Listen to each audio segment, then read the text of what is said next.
Hello, everybody. Welcome to episode 1 of Chunk Chat. I am doing a podcast for the first time. This is really exciting for me. But also with me, I have MarcRS. Go ahead and say hi. Hello, how's it going today? I'm doing well, man. How are you? Pretty good, pretty good. All right. So this is not the first time me and Mark have talked. Um, so I thought it'd be maybe a bit of an easier podcast to start off with. But yeah, go ahead and introduce yourself, Mark, for anyone who doesn't know.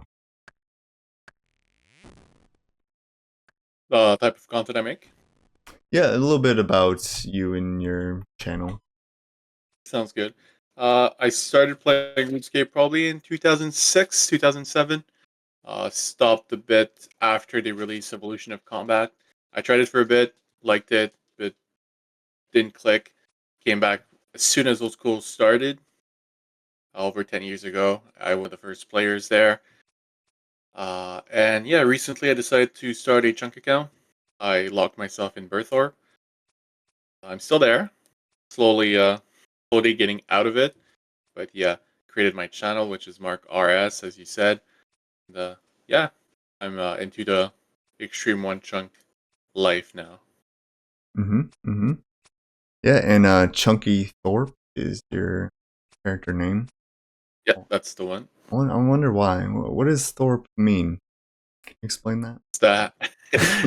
Basically, I tried to get something that was Berthorpe related in my name, but I thought nobody did Berthorpe except maybe Mountain Man back then. So I figured there's gonna be like Chunk Thorpe, Chunk Birth Chunk, whatever it's gonna be available. None of them were. Chunky Birth was taken, Bird Chunk was taken, Chunk Thorpe was taken. So I was like, okay. And then I tried Chunky Thorpe and it was available. I'm like, actually, kind of like the name, so I went Yeah, with Chunky Thorpe after all. it's iconic Thought I name. had a good ring to it. For sure, for sure. Although, I like to say Chunky Thrope, so It's it's Thorpe, not the rope. okay, okay. So, what made you want to start a chunk account in the first place? I was just about to max. I have an Ironman, and it's like 12 levels away from being not max combat, max total. And I was kind of looking at, okay, what's next? Because I didn't really have much of a will to play past Maxscape. It was always I've been my goal, and I figured, okay, well, once I have the Maxscape, what's next? And then I was watching. I don't know if I was watching Verfs or Limps, but I was watching an Extreme series. It's like, you know what? Maybe I could give this a shot. And I started looking at different areas to start. Did a lot of theory crafting. I was like, you know what? I think this would be a nice game mode for me. So I went for it, and here we are today. It's kind of one of the great parts about the game. Like, whenever you think you've completed, there's always like something else you can do, some Yeah, other 100%. way of playing that you can try out. That's awesome. We were you're kind of speaking of Limp and Verf there. Who are like your favorite chunk creators? Well, Limp was the. I did watch Alex Bailey's series when she released it.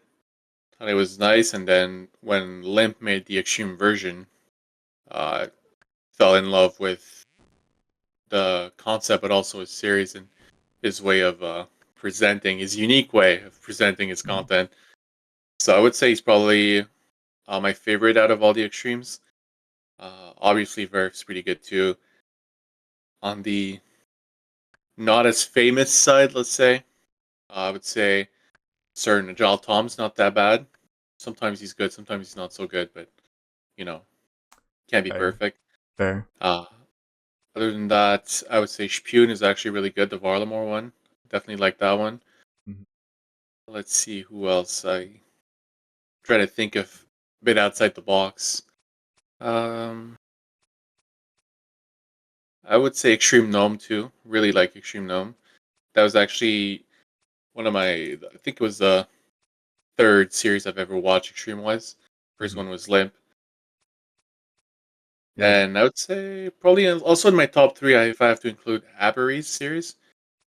Oh Really yeah. like this, the Ultimate Iron Man. Even though at first I was doubting the fact that he could pick his own chunks, but he didn't make it easy on himself. So yeah, I would say Aberry is definitely one I like too.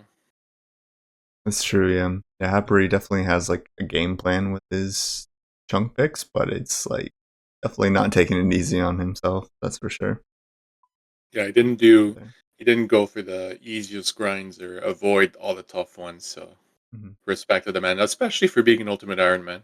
Something I could never do. Yeah, that definitely complicates things. People always ask like why I didn't start as a UIM, and it's just because it's way harder, Yeah, especially on I chunk mean count when you can just save resources for later.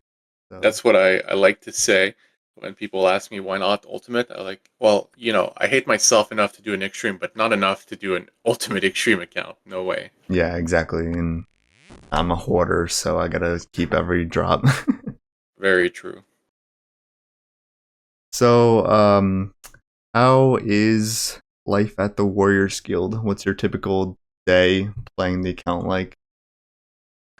So lately, it's mostly things that I can AFK. So I leave the game in the background and do other stuff, either watch things or work on side projects.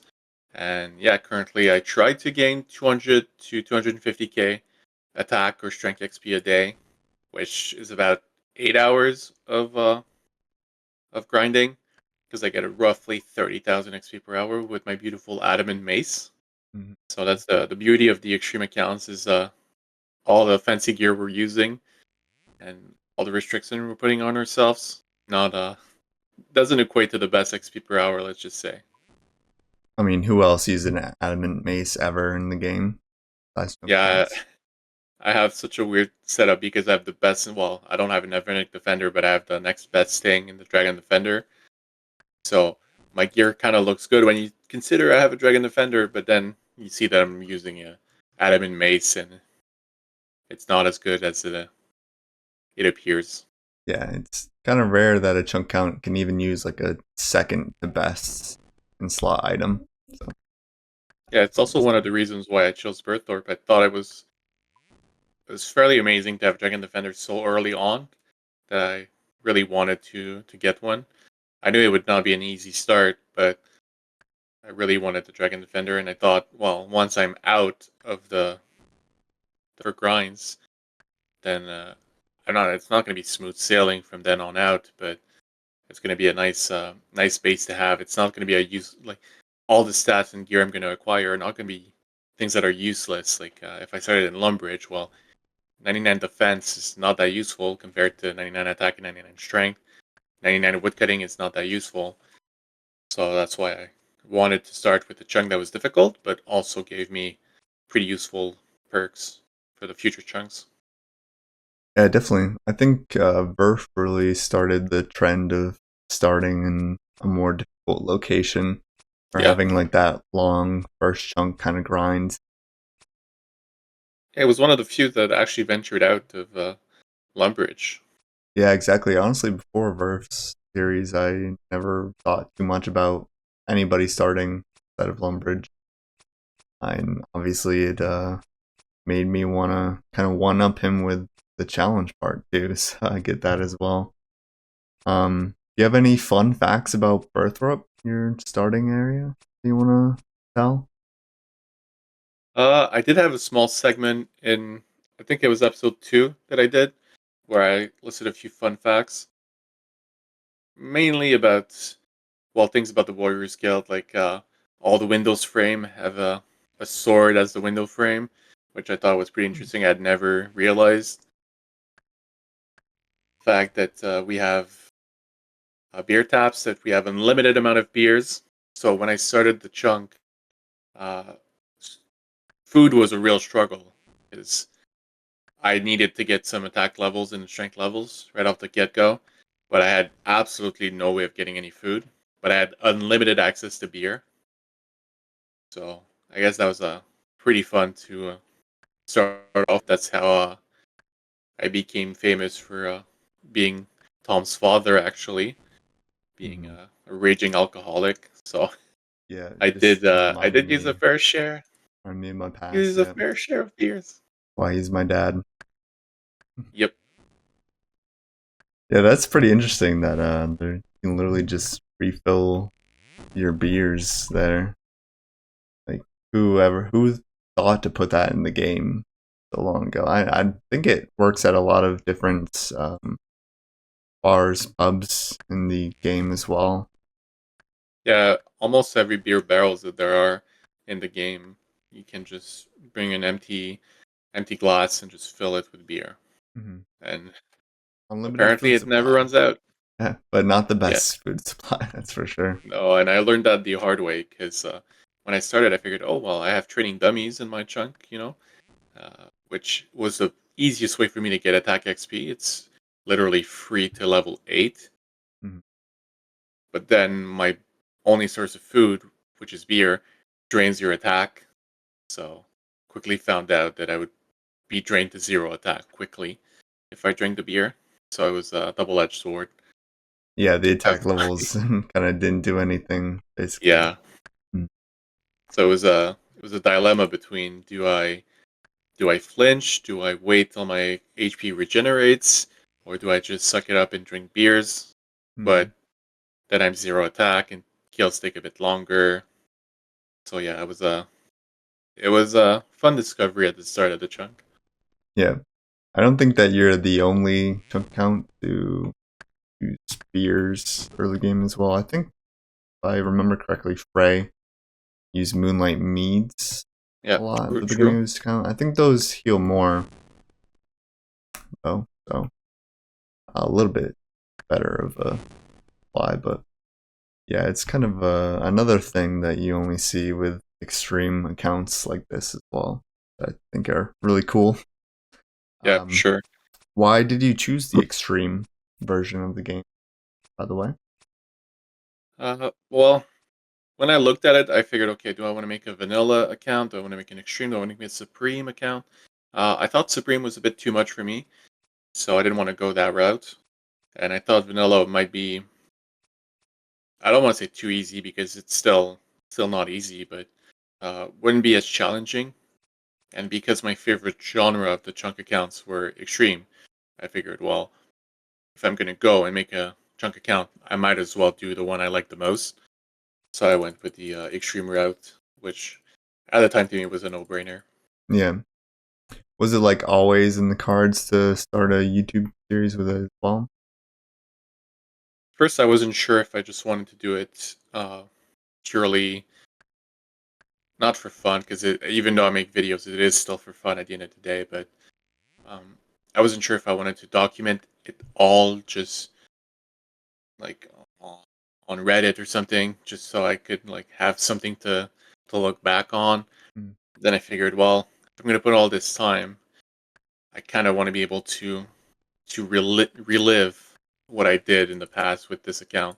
So I figured the best way to do that would be to record it all and make a series. And if people like it, so be it, like even better. But I'll have a I'll have a story to tell, and I'll be able to look back at it in a year or two and be like, yeah, a year ago I was stuck there, flinching guards and whatnot, and now I'm doing like let's say I unlock Godward's dungeon. Now I'm killing bandos, but 2 years ago I was flinching. I was struggling flinching guards. So Yeah. And the that's why I progression. really wanted to record it all, and not just for the YouTube sake, but to be able to look back at it myself and look at all the progression in the account Yeah. and all of its journey. I feel like any creator can really know what you're talking about there for sure. Having like all of your progress in little video clips saved and uploaded to YouTube is nice for ourselves as well as sharing it with other people too. Really nice to have that experience as well with others being invested in your And it journey. gives extra motivation at the end of the day when you realize people like to see it, and it kind of makes you it motivates you to maybe play an extra hour today, or put some extra time in to, not please the audience, but because they motivate you in a way when they say that they like the stuff and they can't wait for more. Mm. Just it makes you want to be even more productive on your account. At least to me. Yeah, I I don't see how anybody could get 200k attack XP killing Cyclops all day without that extra motivation, right? Yeah, I'd probably do a little bit less, but yeah, it helps when people tell you that they enjoy the vids and that they can't wait for more, and it definitely helps to stay extra motivated for sure. Awesome. So you've been streaming on YouTube and on Twitch recently. Why don't you tell us Sir, a bit about that? How's that experience gone so far? it's been pretty nice. I believe almost 9 years ago now, when I was fresh. I was a freshman in college or second year. I don't remember quite yet, but I really wanted to start streaming as a hobby of mine. Always been interested in the genre of streaming, and I built myself my first computer to stream, and I really, really enjoyed streaming. At first, I just wanted to stream. Then I figured, okay, well, if I'm 2, 3 hours a day minimum, might as well record the highlights and publish them on YouTube. That's why I have videos from like 9 years ago on my channel. Yeah, it was really the thing I was most passionate about was streaming. So I figured when I did come back, and at first streaming was not in the cards. It was just supposed to be just a YouTube series. But then I figured, well, I enjoyed streaming so much back in the day. Might as well give it a shot. And yeah, it's been a blast. It's something I definitely enjoy doing. And people have been treating me well. So always a good time when I go live. That's awesome. Do you have any top chatters you want to shout out real quick? Who might be watching? Yeah, Daryl, my man, keep watching. Number one watcher in like all of the Chunkman accounts. Uh, Mhm. Otherwise, I would say maybe Zenaria, really good watcher. Diggy also. Bit of Shpune. Shpune is also a pretty big watcher. So yeah, Chunky Jubes too, helped me a lot with my emotes. So big shout out to that. Nice. Um, you see Chunkman mode being popular in 5 years from now? I think there's a trend currently that it kind of boomed again. That was very popular when Limpra started. Then we had a few more. Verve made it also popularized even more. Lately, we've had of new Chunkman accounts, uh, which I felt like I was just, when I made mine, because I'm fairly recent, I created my Chunk account probably, I think, 1st of March 2024, a bit over 2 months ago as of this podcast. But I thought, that Chunk accounts, nobody really created new accounts when whatnot. But then turns out that when I started making videos, a lot of people started at the same time or around the same time. So there's been a bit of a boom recently of new Chunk accounts, which I don't think if we look back at when Limprod started, I don't think we would expect people to still be creating content about Extreme today. So I think in 4 or 5 years, it'll still be pretty popular, and we'll have new people trying it.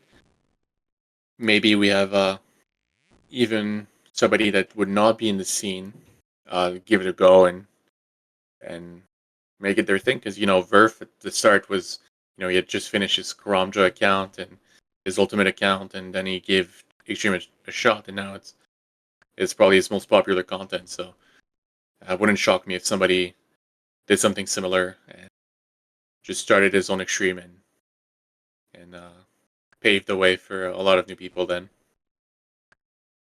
Yeah, yeah. A lot of these creators that get into it are creators that don't give up on damn near anything. Like you can tell by Verf's other series that he's like in it for the long term, really, and That was very nice to see for the longevity of the Chunkman mode. Um, Yeah, for sure.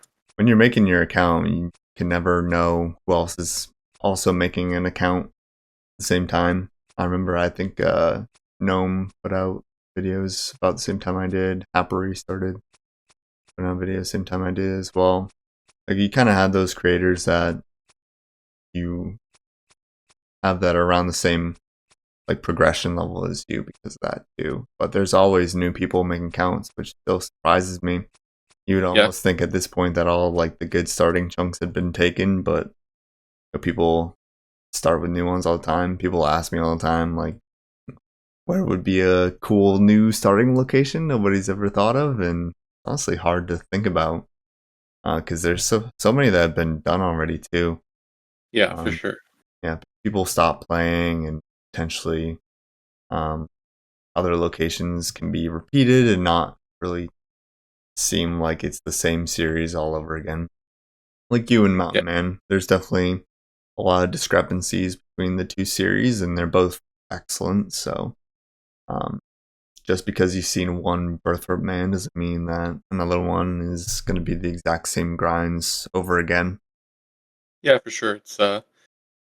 It's the same starting chunk, but the beauty of rolling chunks in it's pure RNG that two people can start in Lumbridge and you know Limpert went full desert at some point, but somebody could go completely north and unlock the wilderness. Um, Yeah, you so had even though you might Stowy start at the as same well. place, yeah. Stowy had So the same starting chunks, went different places, and then ended up getting probably the worst grinds. yeah, for sure. Um, one that actually kind of killed his account. But And respect to the man yeah, for. I know a lot of his audience was disappointed that he made a decision he did, but I think the emphasis of a dead chunk really makes sense at the end of the day with the decision he made that a dead chunk should be what it is, and we don't just call those dead chunk just for the sake of it.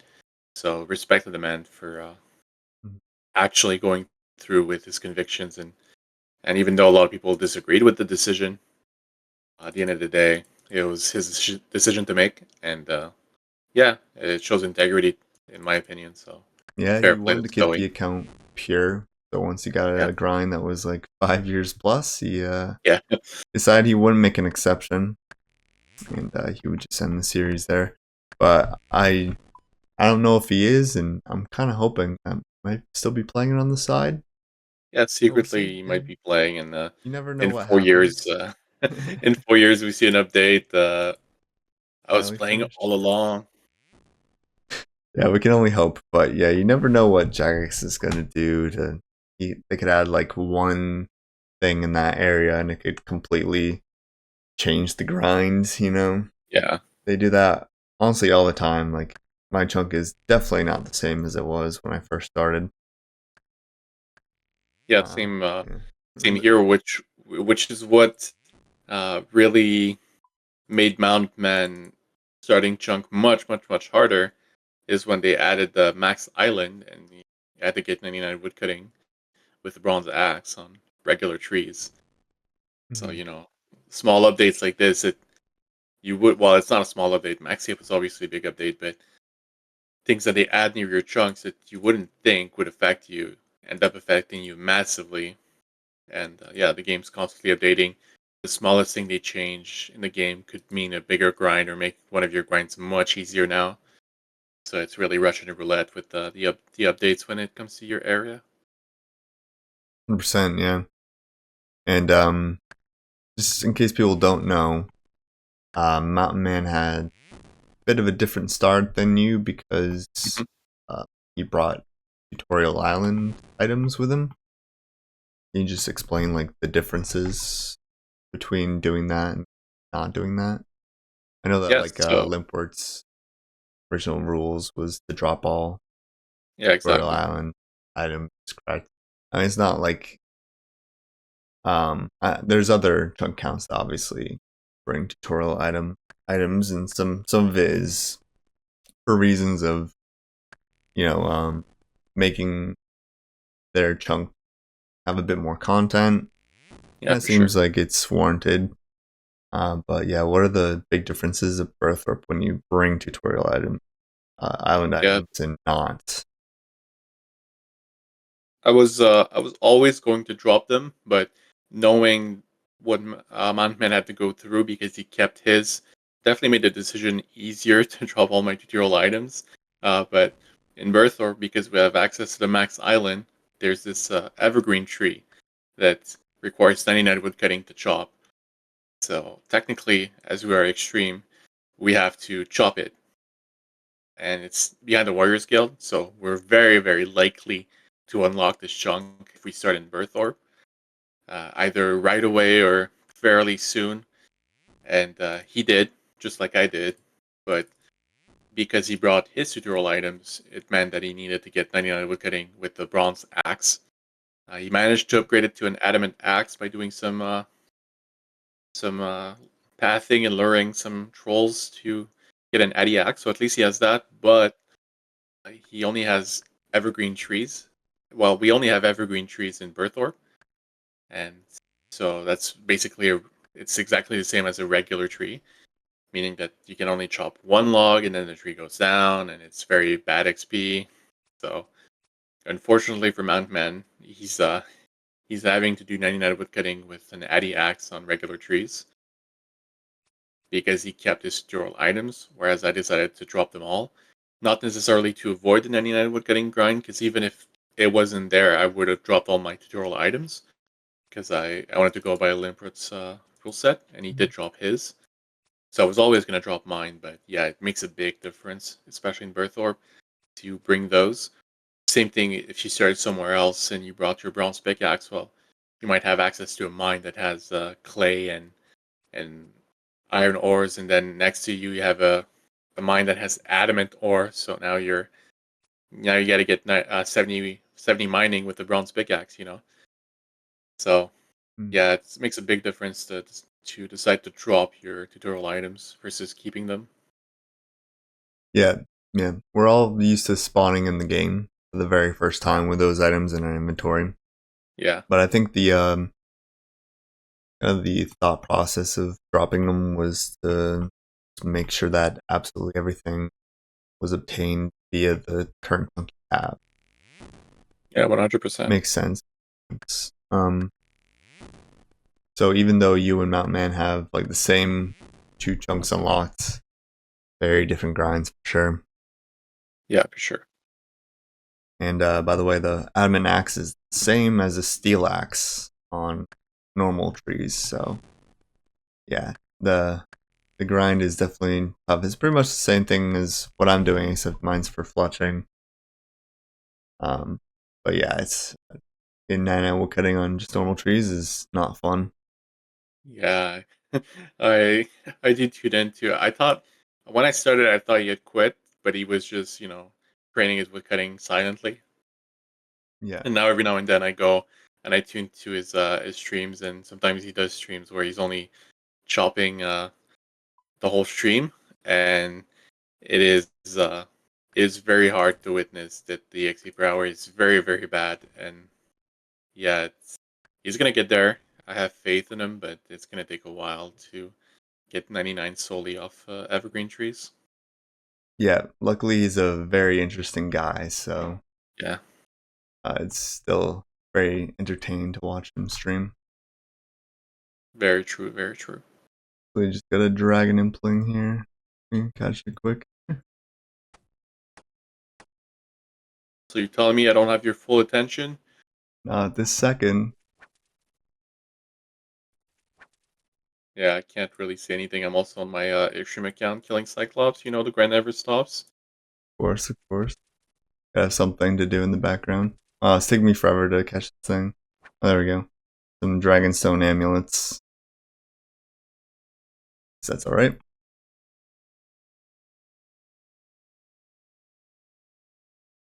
Do you just alt those, or I'll probably try and enchant them. And then, yeah, eventually I'll sell the glories, the extra glories. So, what are the potential chunks that you can roll in the future? And what sort of grinds might we expect after the Warrior skill chunk? Well, it is pretty much a guarantee. Well, it's not pretty much. It is guaranteed that I will roll the Taverly Dungeon, as it is the only way that I can then unlock the White Wolf Mountain to go to Catherby, or leave because the gate to go to Falador is inside the Taverly Dungeon chunk.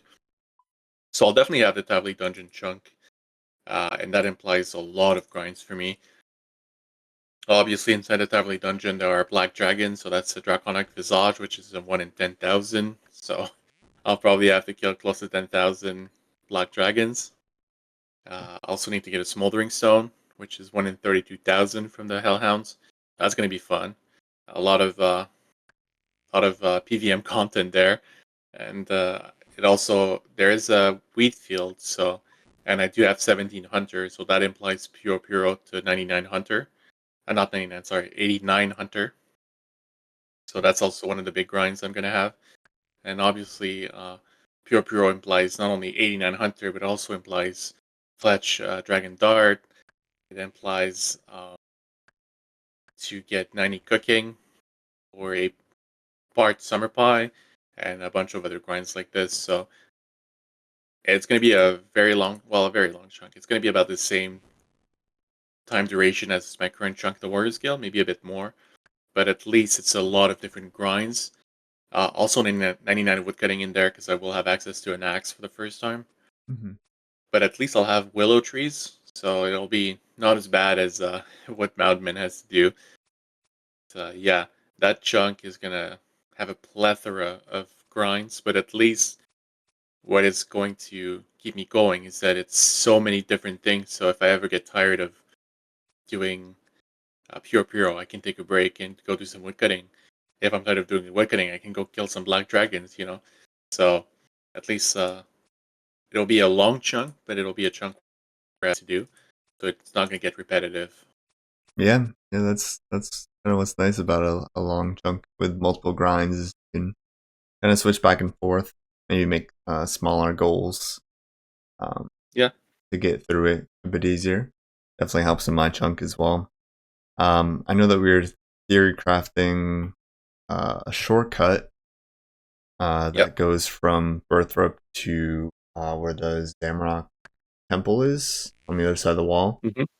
Um, so I double checked that on an account the other day, and it still requires the diary. I know the Jagex Yeah, with their skill balancing stuff recently have like removed diary requirements for a lot of agility shortcuts. That is not one of them. So that's not a potential direction that you go in. yeah. I think Interesting though. because of the quicker access to the Wine of Zamrock, they didn't want to change that shortcut, I think for bots, so they yeah. wanted to lock it behind the diary. Yeah. So I understood why it would have been nice to tier craft and maybe see where I could potentially roll if I went somewhere else and maybe even not skip the Tably Dungeon because I will get it eventually, but I'll push it further down the road. Maybe I unlock something better along the way that makes the grinds easier, but unfortunately, I will not be able to use those shortcuts, so I will remain one agility for the time being. Yeah, it is kind of more interesting to have different directions to go in. Being Yeah, for able sure. to know exactly what your next grind is sometimes like a little bit daunting or maybe not as exciting, but still, I think that'll be a pretty crazy chunk to complete when you get Yeah, for there. sure. Um, I think it will probably be longer than the Warriors Guild. Oh yeah, because just pure alone is gonna be like 2 months, Yeah, and then just it all the really, skilling. yeah, You then 99 wood cutting is gonna be at least a month. Uh, yeah, it's No, gonna on take a top of that, while, but RNG grinds too. You never know yeah, with the RNG grinds. I haven't decided yet if I'm going to put a like if I reach 10,000 black dragons, then I move on, or I think I'm gonna go up until I get them, regardless of how long it takes. But maybe I'll put a poll and see what people think. Maybe I should just do 10,000. If I don't get it, then we move on. Same with the Smoldering Stone. If I kill 32,706, do I just move on? But yeah, I'll listen to my community, see what they think. But for now, I'm pretty convinced that I will just stick to it. And if it takes 50,000 Hellhounds, then it takes 50,000, and I'll get this stone eventually. Well, if I know the chunk community, I think that they're going to want you to suffer. So Yeah. yeah, I think that you'll probably be grinding all the way till you get them. Hopefully, I feel like that kind of makes it more fun in a way too. Like whenever people go super dry on items like phrase, chain mace, Yeah. burfs, skatizo grinds, those kinds of things get people even more excited to finally see the drops. So Yeah, for sure. hopefully you press on with that grind. Yeah, and I went dry myself for Black Claws, so I know their pain. You know, True. Had the Black black Claws versus claws. Ricochet Mace. Yeah. Remind people what KC for the black claws. The Black Claws is a drop that is I need to remember actually. It's been a minute. I think it's a 1 in 128. Yeah, it's a 1 in 128. So you would normally expect to get one by 130 KC ish. And I went almost 5 times the drop rate. It took me 630 soldiers to get my pairs of Black Claws. And you might think, well, it's only soldiers, so it's super easy to kill.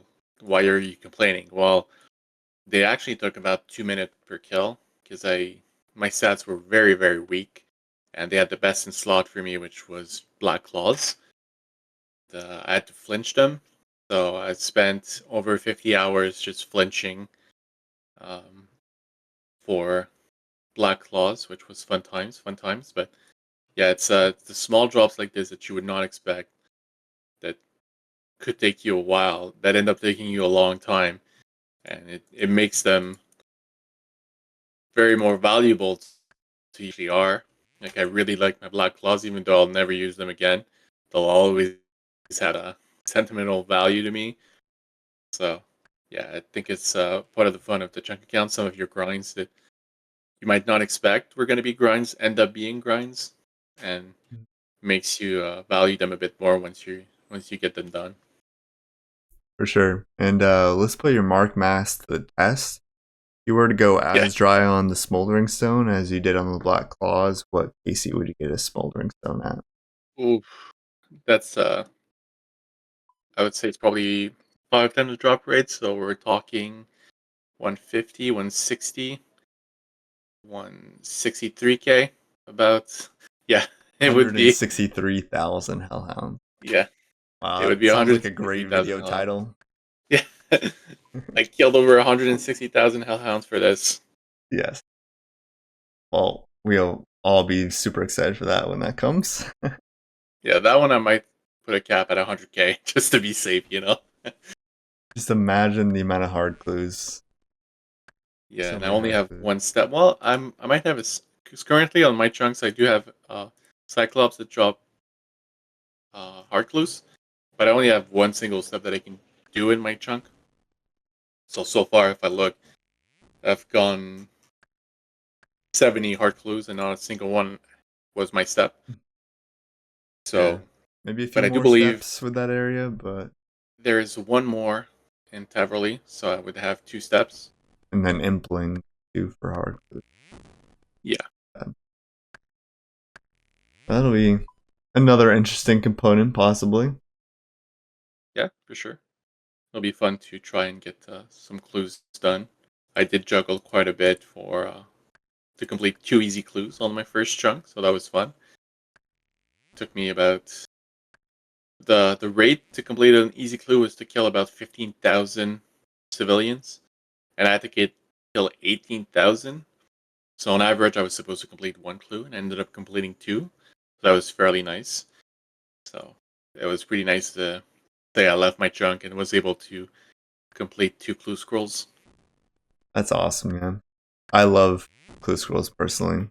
Yeah, same. I am unable to do any in my chunk, so a little sad. Yeah, I have 1 medium step, so that's unlikely. I have 1 hard step, so that's unlikely. Obviously, no beginner because it's not a free to play area. and I have now I have 4 easy glue steps. So, how did Mark Maths come to be? Tell us about that. Sure. So this is a little segment I do in every now and then. I try not to do too many because I want it to be. I've only done 2 so far in 8 episodes, but there will be a third one fairly soon. I'm not going to spoil anything, but keep your eye out. Um, in my real day-to-day life, I have a master's degree in accounting. So to me, accounting is not quite math. Don't get me wrong, but we deal with a lot of numbers. And I figured, okay, I could go the geeky route and just, you know, explain in depth what the drop rate will be and give a probability rate of how I will be able to accomplish a certain goal, just so the audience has an idea of how rare or how likely something is. But I figured, well, I don't want to make it like a math class, so I want to make it somewhat funny and I want to make it entertaining. So I decided to throw numbers. So if you did care about them, you'd be able to understand the likelihood of something happening. But also, if you didn't care about the numbers, you'd still know if it's likely or not, and it would be a bit of a funny bit. So that's how I came up with the idea of doing Mark's math. Yeah, that's definitely a fun segment that I've been enjoying your videos for sure. Yeah, and to me, it's as somebody that works with numbers, I wouldn't mind seeing somebody do an in-depth chart of showing every numbers possible and all the probabilities. But I know if I showed this to my sister, she'd be like, "I don't care. Like this is I don't understand, or this is not entertaining whatsoever." So I figured, how can I, if I were to explain this to my sister that doesn't like numbers, how could I make this entertaining? And that's how I came up too with Mark's Math. I was like thinking about somebody like my sister that doesn't like numbers. If I were to show this to her, she would not only understand, but she would have a giggle at it too. So that's how Yeah, I true. You'd probably envisioned it. lose half the audience going into too much depth, I'm sure. Yeah, some more geeky guys like me that are good with numbers, that work with numbers, would appreciate something very in depth. But for your general audience, I'd rather them have a giggle than try to understand all the numbers I'm putting on the screen. You know. Definitely, yeah. Definitely. And you also do something else kind of unique to your channel as well, as you do a bond giveaway at the Yep. end. What made you think of that idea, and how's it going so far? Do you think it's something you'll need to do in the future? At first, it was supposed to be just a one-time thing. I wanted to do it for episode number one, just celebrate. I wanted to celebrate my episode number one with something special. I didn't know what to do, so I was like, hey, might as well just do a bond giveaway to thank the. I didn't think the first video would get that much attention, so I figured, okay, well, if it has like 100 views and maybe 10 people comment, well, one of the 10 people that supported me from day one of these guys will get a free bond as a big thank you for being there on day one. It ended up being a bit more popular than I thought, and then I just figured, well, I'm grateful for any views I get at this point. That every time I get a video and I see them doing okay, I just I just want to give back to the people that watch, and the best way I found was to just you know do a community giveaway and do a poll to get the audience engaged and give a lucky viewer a free bond. So I've been doing it since episode one, and I think as my main has a decent amount of money and I'm not using it for anything, I figured I might as well use some of it to give back to my audience. So it's something I plan. Even though bonds have been going up and up lately, it's Mm-hmm. they used to be like 9 million when I started the giveaway. Now they're like 14 million. So it is not the same, but I don't mind. So yeah, it's something I'll keep doing until I have the funds for keep doing it for a while. But yeah, it's not something I think I'll stop doing. At least not on the chunk account. If I branch off and do well, not branch off, but if I work on other series at the same time, those would not have the bond giveaways, but the chunk one. I think it's a staple now, and I don't think I'll ever stop doing them, even if it goes to 30 episode or something. I wouldn't stop doing those bonds giveaway. Yeah, I think they're pretty awesome. You don't really get those people who are only there just to win something because it's just a bond. It's not like extremely valuable, Hmm. but at the same time, you can reward someone in your community. That's awesome, and I think people pay you back as well. And I think you get a lot of bonds to keep the Chunky Thorpe account going. Yeah, so Right? far I don't want to say I'm 1-to-1, but I've gotten a few. Community was fairly nice to me, and I think I've received about 7 bonds so far to keep my membership going. So at least I don't have to, spend bonds on the chunk account and also for the giveaway. So it does make things a lot easier to keep going with the giveaways, considering so far my audience has been able to maintain my membership for me. So I it's think a that's good just way to good give back. karma. Yeah. Yeah. And speaking of other series, you also have Bronze Man mode. You just put out episode 1. I've been watching you Yesterday. stream it. I haven't Yeah. quite watched the video yet. I'll probably be trying to watch that today after my stream. But what is the account about? Why don't you tell us a little bit about it? Sure. So because my current grind in the Warriors Guild is very AFKable, it's basically just kill Cyclops all day with auto retaliate on, basically. Uh, I don't want to say it's getting boring, but I'm somebody that is quite hyperactive, so I always need to be doing something somewhat productive. So I figured, well, I could just play on my Iron Man, or I could play on my main, or I could do something brand new. And I figured, well, might as well do something brand new to, upload something new to the channel while in between Extreme Account episodes. And I went with Bronzeman mode. It's a game mode that has always been fascinating to me, something I always wanted to try. And I wanted it to be somewhat different. I didn't want it to be simply Bronzeman mode the way Safe framed it. Not that he did anything wrong. It was an amazing series. That's the reason why I wanted to do a Bronzeman. It was mostly because of his series that I really enjoyed. But I wanted to have something unique to it. So I decided to do a Wilderness Locked Bronzeman mode account, where I basically set a few goals before at the start of the account. So I wanted to get a Fire Cape, a Dragon Defender, things like this. And once I get all the untradables I wanted, then I sell everything in the bank, I drop all the money, and I start fresh in the wilderness. And I have to unlock with a certain amount of GP all the untradables I've acquired before. And the end goal is to get a Voidwaker, either by smiting one, peeking one, or getting all 3 pieces from the bosses in the wilderness. So I figured it would be a nice side series to do while I'm grinding on the extreme account. Wow, that is definitely a cool challenge. Brings you back to your DK background a little Yeah, bit because it's there. been because 9 years ago, all I used to do basically was Darok peeking all day. That's all I enjoyed doing, was doing some Darok peeking. Mm. So I did this all day, every day, and then they released the Iron Man mode.